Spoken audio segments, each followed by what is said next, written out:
Morning. Hey, if you're watching on the replay, please like this, make a comment. If you have any questions about what I'm doing here and you're worried about your buying process or your selling process, I'd be happy to help you out. I'd be happy to chat with you. You can always message me. You can always call me, text me, 612-590-3090. You can see it scrolling across the bottom. I am Chad Eckert. This is going to be the weekly reality show, Realty reality show. The honest truth is I was going to do a post about this, like announcing that I was going to do a show every Friday live on Facebook and on YouTube. And I was going to just do that, put out a post. But then I thought, well, that's kind of lame putting out a post. I'll just make a show. I'll just start it. Just start the show. So here we are. This isn't meant to be a long thing. It's not very serious. This week, I'm just introducing it. Like I said, I don't even know what I'm doing. I haven't even really prepared all that much. Planning on talking about the buyer process today. So that's today's episode. But going forward in the future, I'm planning on having different topics, getting more in depth on them, the actual inspection process, how to get approved for a loan, the search process. I'm also going to do different videos on my YouTube page, going out, looking at houses in different price ranges in different parts of Minnesota to get you an idea what's out there. A little preview action, all in the name of getting better at real estate. So here we go. Right now, my plan is to go through what is my buyer process, my buyer packet. I give this home buyer packet to each person I work with. It comes with just a stack of papers, and I do a little buyer's guide here. So it's a step-by-step process. It's trying to make it so that, hey, if you're brand new to the whole buying a house thing, it could be daunting. It could be crazy. Maybe you don't even think you can do it. Maybe you think I'm going to just be a renter my whole life, but it's not that hard.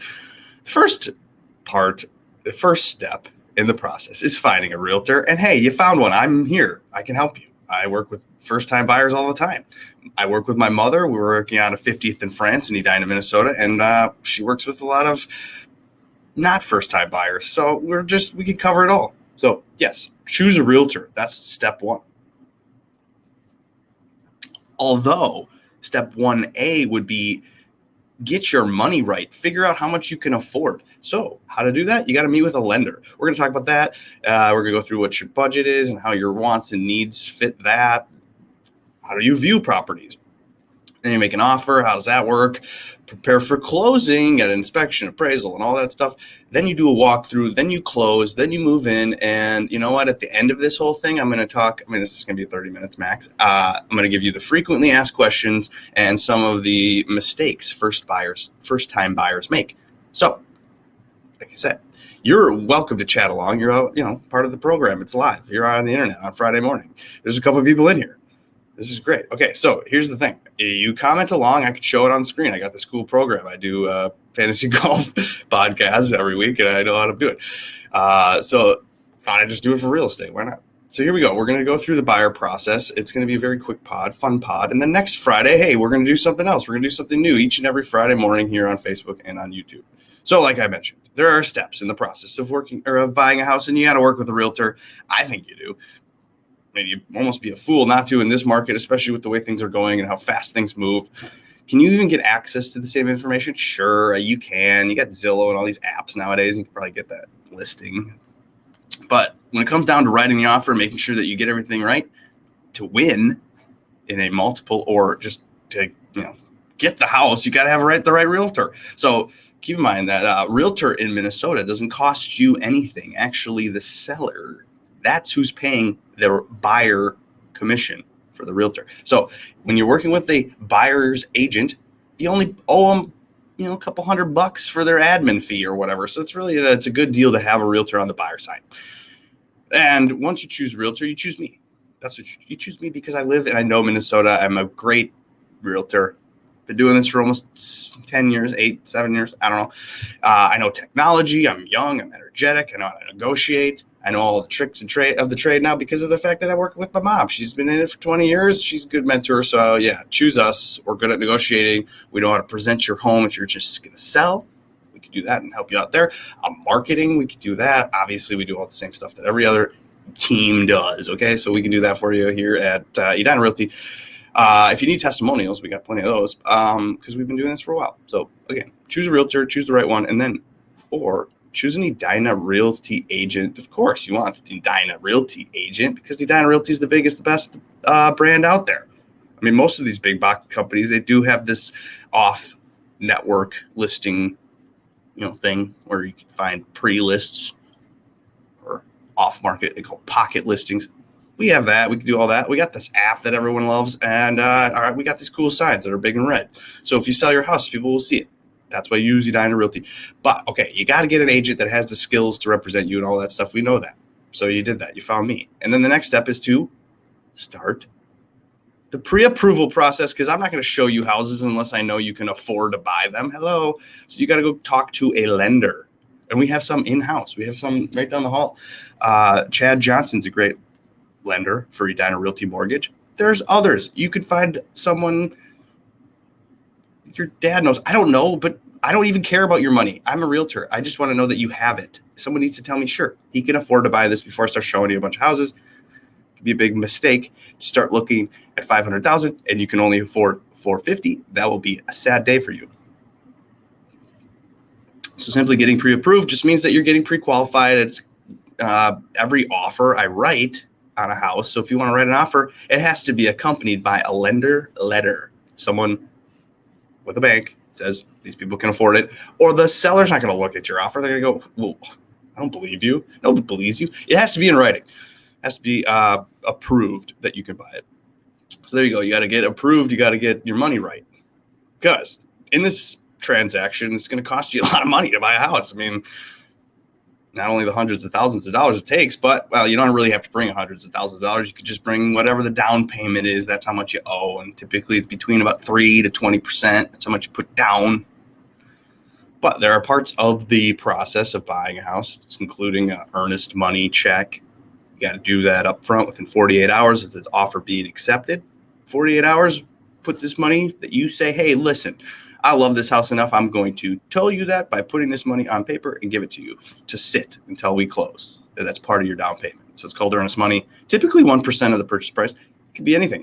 It could be a boat. It doesn't have to be money, but something that makes people on the sell side think you're serious. Now, there's also the cost of an inspection, which ranges between $500-$600 nowadays, depending on the size of the house. If you want to do a radon mitigation test, radon system test, that's something you might have to pay a little extra for. To buy a house, you need an appraisal. The bank will require that. That could be a couple $100.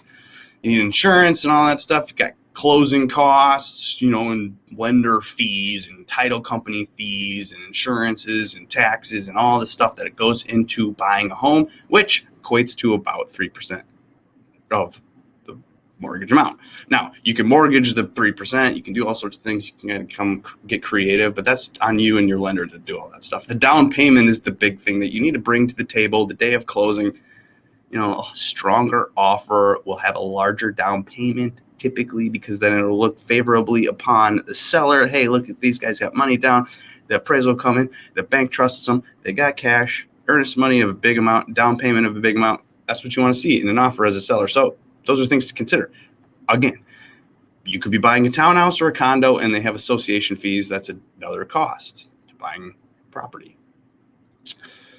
Let's check to see if we got any questions. Like I said, I'm on YouTube. Well, I'm not on YouTube because it didn't work, but I'm on Facebook. I'll be on YouTube later. I'll be on YouTube and Facebook live each and every Friday morning discussing different topics of the real estate world. And today we're talking about just the buying process and, all the steps involved in that. And we've met a lender, we've met a realtor, we've decided how much money we have, and then boom, we're going to go look, and we're going to take our budget and our wants and our needs, and we're going to go onto the internet. Actually, that might be kind of fun to do that. Share the screen and show you what a realtor looks like when setting up a buyer. Check it out. Okay, so here it is. This is the MLS. You can just get really detailed. Okay, we want to look at active houses that don't have offers on them, that are in, let's just call it Edina, since that's where I am. And you know what? I want a house that's between 500 and 700. 7,000. And it's got to be a single family. I'm clicking down there. I need at least 3 bedrooms, blah, blah, blah, at least 2 bathrooms. And you know what? I really don't like tuck under garages. So, or I don't like, certain aspects of houses, and I want a pool or I want air conditioning. I mean, you can get super detailed on everything involved in this thing, and then the results will show up. Oh my goodness, there's only 4 bad boys in Edina for sale between 500 and 700, and here they are. So you can set up your criteria for what you're looking for, get listings sent to you just the same as you do on Zillow or all those other apps. And here it is. This is we're streaming live on the internet. Here it is, Kellogg Avenue. I don't know, whatever. This is the picture of the front of the house. This is usually like their best picture. You got the location. This is the map of the where it is, and that's typically where I like to start the process of looking at a listing. If the house is right next to a garage, gas station or a fast food joint, it's like, what's going on here? Again, though, this is getting into the details. I'm not going to go super far into this because I might do a whole 30-minute episode one day about looking at the listing and how to evaluate a listing. So, but anyway, that's part of this. Part of the whole process of buying a house is to find houses. Okay, so that's obviously. So, determine your wants and needs, and you can put your budget in there. You can do your things. There's a lot to think about when you're looking at houses. You can look at the neighborhood, the schools, how far away it is to the airport, the shopping mall, or where you work, the price itself. Square footage, lot, the yard size, the age of the home, when it was built. If it has formal or informal dining spaces, it has how many bedrooms or bathrooms. It features like a garage that's attached or detached, or whatever. The main floor has a living room, or it doesn't, or has a fireplace. Yeah, so you can do all that stuff. Or you can look at the mechanicals. You can look at the real costs of like a roof. How much is a furnace? And then you got to decide, is this house got a new furnace? Does it have a new roof? And then how long does that last? And blah, blah, blah. So a lot of this stuff is just like, oh my gosh, okay. But the fun part is to go look. You got to go look at the houses. Once you figure out my criteria within my budget, then I want to go look. And then once you go look, it's going to be something that in this market, you're going to have to act quickly or it'll be gone, because most good houses in any price range right now on February 19th, 2021, it's going quickly. So again, I can show you any house in Minnesota. That's my job. I'm a realtor, and I can probably, chances are, if it's a $350,000 house in Bloomington, I've already seen it.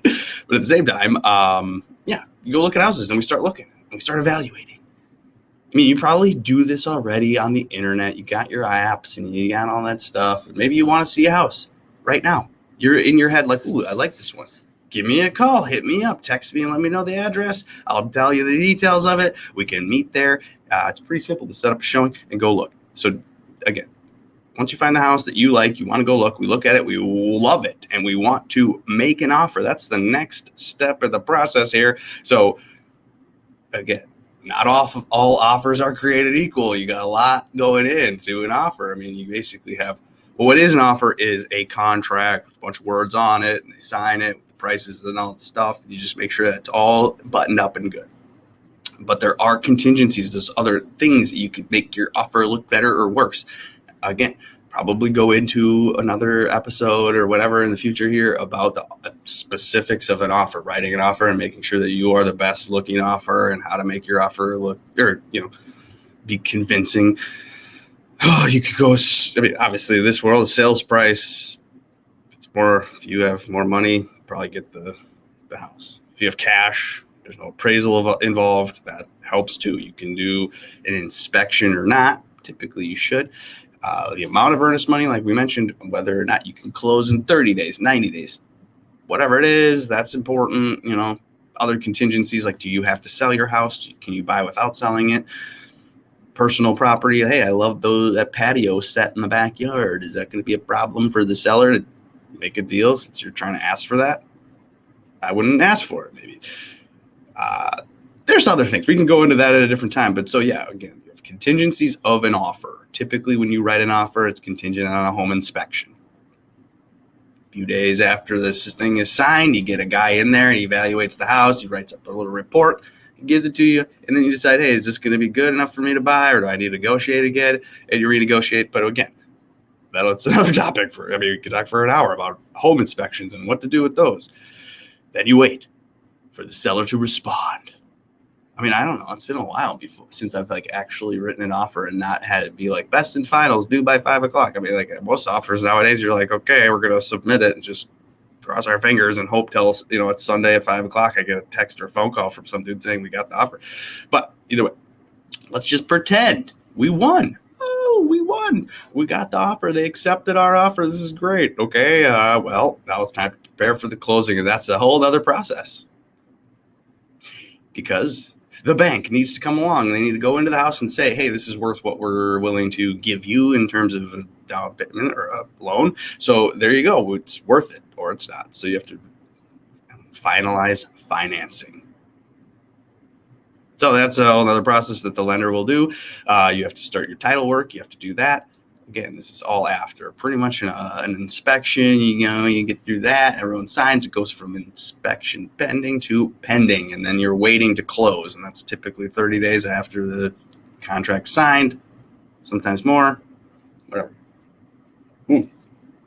So then you're packing, you're getting ready, the seller's getting ready to get out, and everyone's happy, and everyone's doing some work behind the scenes. It's a bunch of people doing stuff, getting this thing ready to close, and then you do a final walkthrough. You're almost ready to get the keys and to go inside the house. Now, the final walkthrough, that's a step-by-step process to make sure that the seller didn't ding a door, ding a wall, ruin something. The water pipes are still good, and everything's good. You look through, you got a checklist here. I have each person that I work with, I got a little checklist. You meet me at the house on the day of closing, and we talk about it. Boom, boom, boom.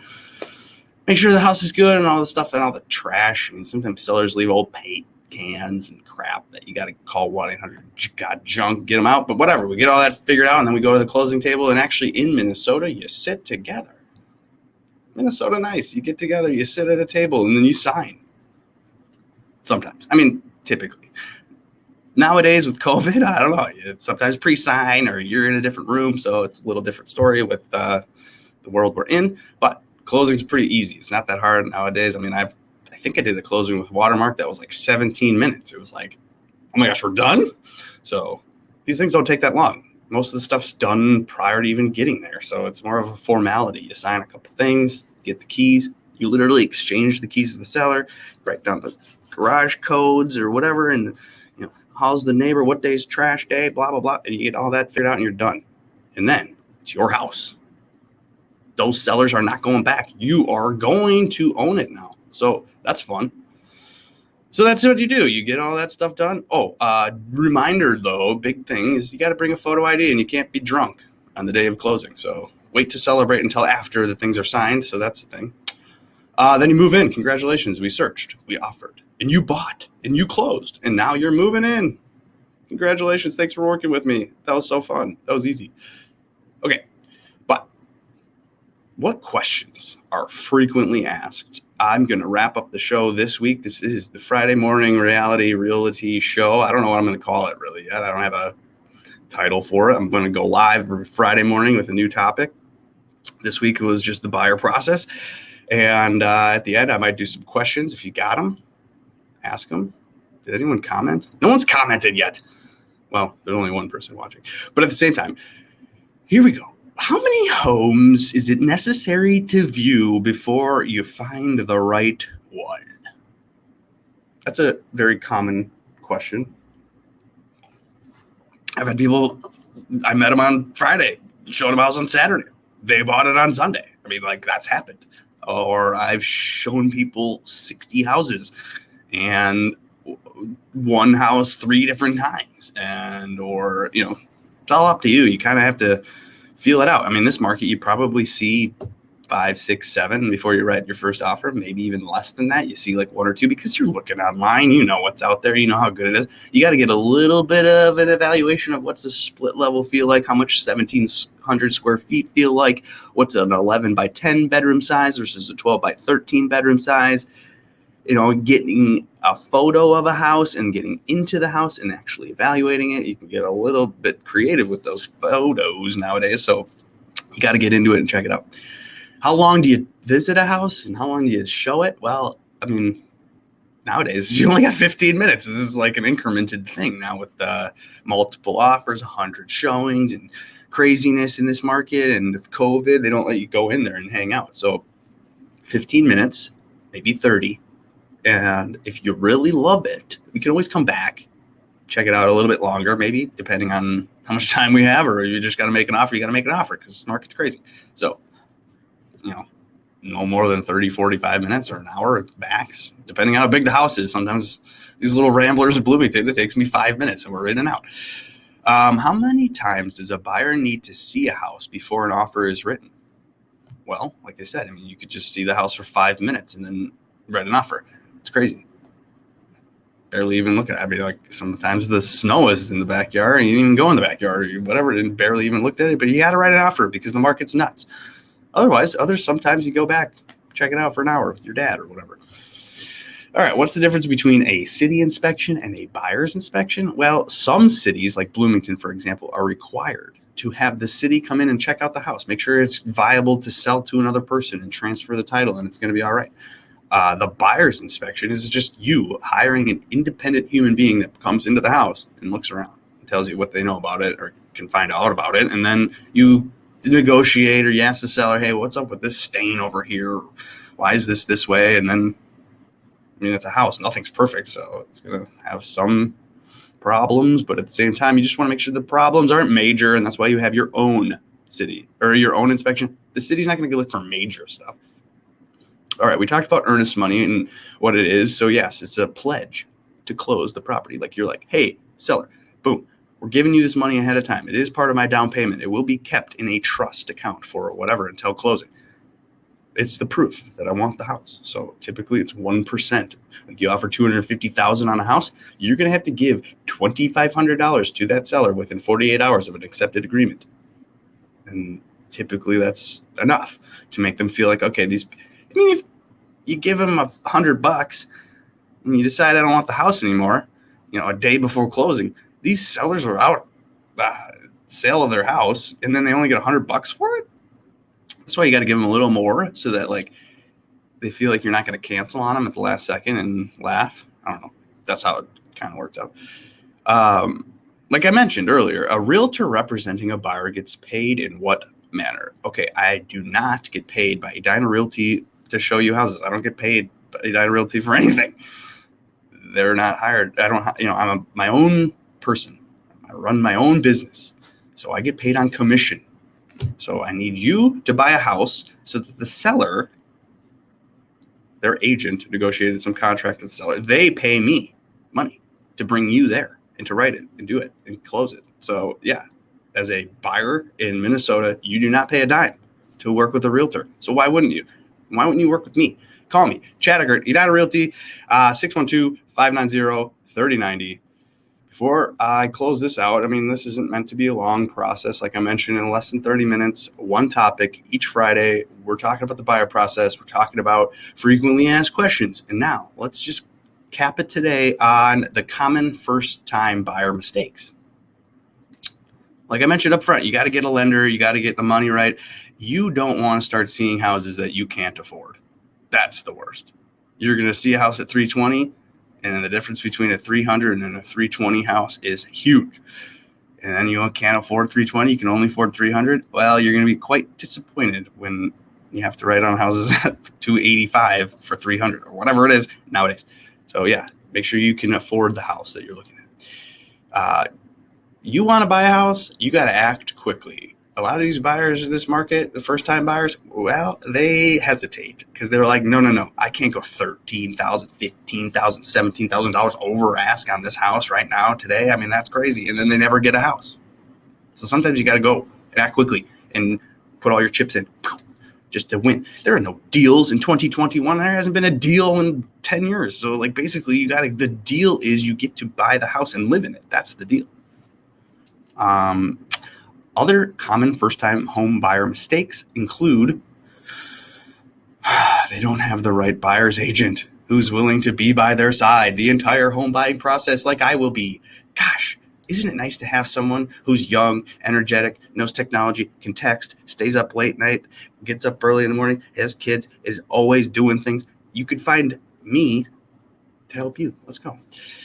They don't evaluate the resale potential. This is a big first-time home buyer mistake, is that you aren't even thinking about selling it. You're just thinking about, this is good enough for me for now. Well, you got to think about who's going to take it from you. you want to make some money on it. It is an investment. It should be an investment. So just make sure you try to keep it at that. Let's see. The true feeling of show.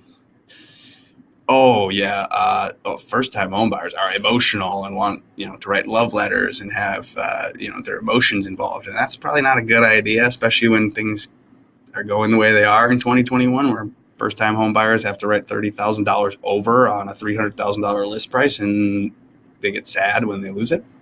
So it's all about business. So just keep it that way. Okay. Let's see. They assume the first offer will get accepted and are discouraged if there's a counteroffer. I haven't seen a counteroffer in months, because this is all just whoever can afford to go over the price of the asking price can win the house. And I haven't seen a negotiation thing, but you got to negotiate in a normal balanced market. Negotiation is part of it. So just because you think, this $300,000 house is worth $280, you're not going to get it at 280. Typically, they're going to want to do a little dance back and forth. Okay, so you got to be prepared for that. Don't skip an inspection, and don't hire your father to look at the house, and that's good enough. You got to hire a real professional to get the unexpected issues of the house. So we got to find those out ahead of time before we close. All right, that's about all I got. Okay, so you got to make sure your money's right. I mean, this has been a fun little experiment. I'm going to plan on going forward doing these. And if you have any questions or you want me to cover a specific topic, feel free to leave that in the comments below. Otherwise, yes, I'm happy to help you sell your home and buy a home and all that stuff. I am Edina Realty on Twitter. I work for Edina Realty. I am happy to help you. So thanks for watching. Have a great day. Enjoy your weekend. If you want to see a house, hit me up. See you later.